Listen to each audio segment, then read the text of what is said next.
here is why I think dating advice doesn't really work to a degree. Again, I'm not dismissing trends and patterns and data and, biological natures, things like that. I think it's good to understand those things, understand how we relate to each other, all of that. I do agree.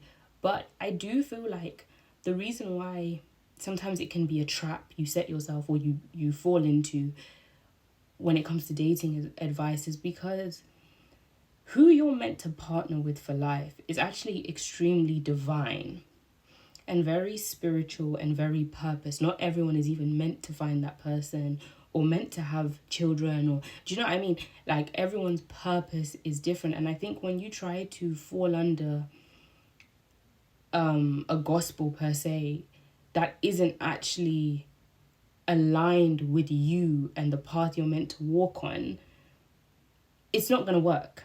I think what I'm trying to say is, above everything else, I do truly believe you need to know what you're called for, what your purpose is, what your legacy is. It takes a lot of humility to do that type of work, to know thyself, because then when you know thyself, you will naturally align with what is meant for you, and you'll be more honest about relationships, men, yourself, your own traumas, your own issues. So I think that is an important thing to note when it comes to dating. But even more so, I truly believe the only dating advice that can be given, that I think would work for anyone and everyone, I feel they should apply it. I wonder, could you guess what it is? It's self-love. Like, I've really sat and I've thought about all the dating advice I've heard, because you go on TikTok, social media, etc. You talk to your family. And as I sit more and more with it, I think it's just self-love. Now, here's the issue. You may not truly understand the depth and how expansive self-love is. And I think when you go on that journey of self-love, like really exploring what is love, is it just a feeling? No. It's an action. It's devotion. It's discipline. It's refining. Love is a very expansive thing, and it, in terms of how it is proven, it's going to show up so differently in different aspects of your life. Sometimes it will be pleasure and indulgence. Sometimes it will be discipline and it will be pain. Love is so expansive, but I feel like when you go on that journey of loving yourself, and I want to make it a point that I don't believe love and truth are mutually exclusive. I think they go together. I think to love yourself is to be honest, and I think the honesty is backed by love.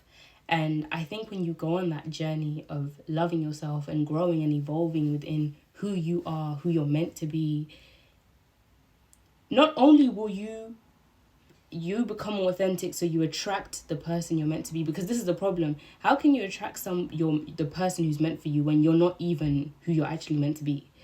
But then beyond that, you heal and you do the work you need to do, because love is healing.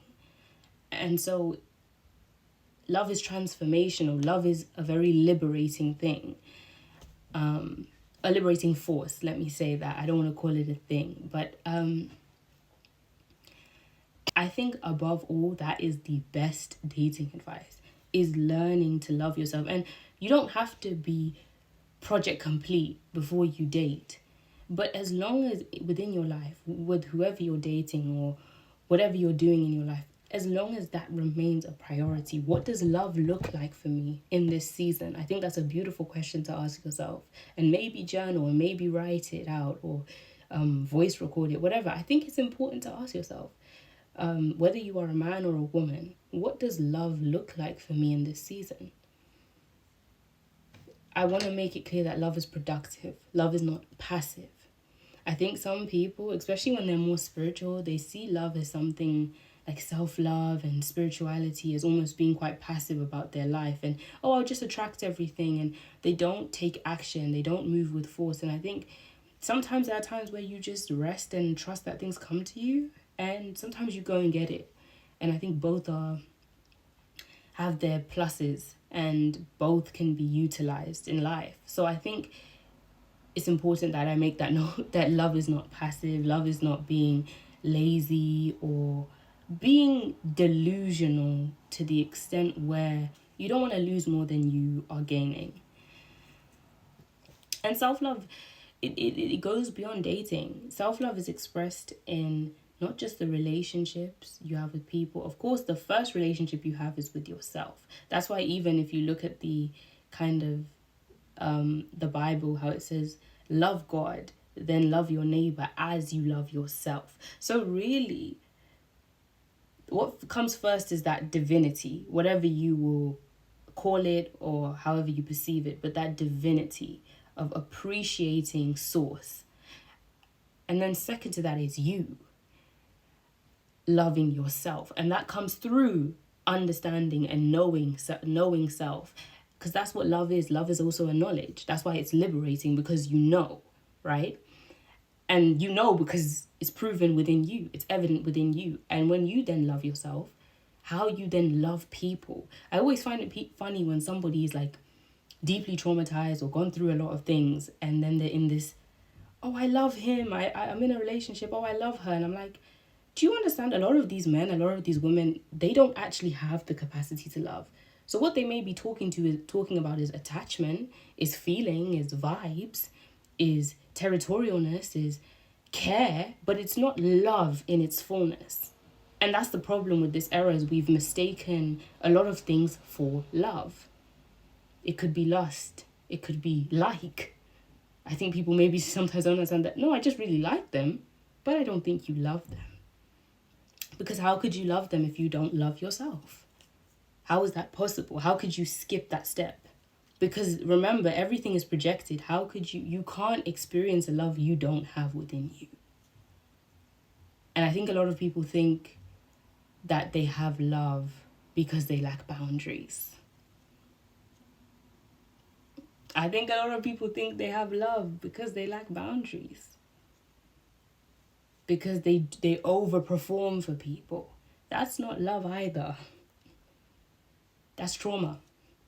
So I think that above everything, that is the best dating advice that I could give confidently to anybody, because as you grow within your self-love and you keep trialing and making errors and making mistakes and growing, but you keep that journey of loving self at the forefront of everything you do, from career to personal relationships to your spirituality and that journey, I'm telling you, you will be exactly where you need to be. I hope this was encouraging. I hope this blessed you. And I will see you in the next video. Take care.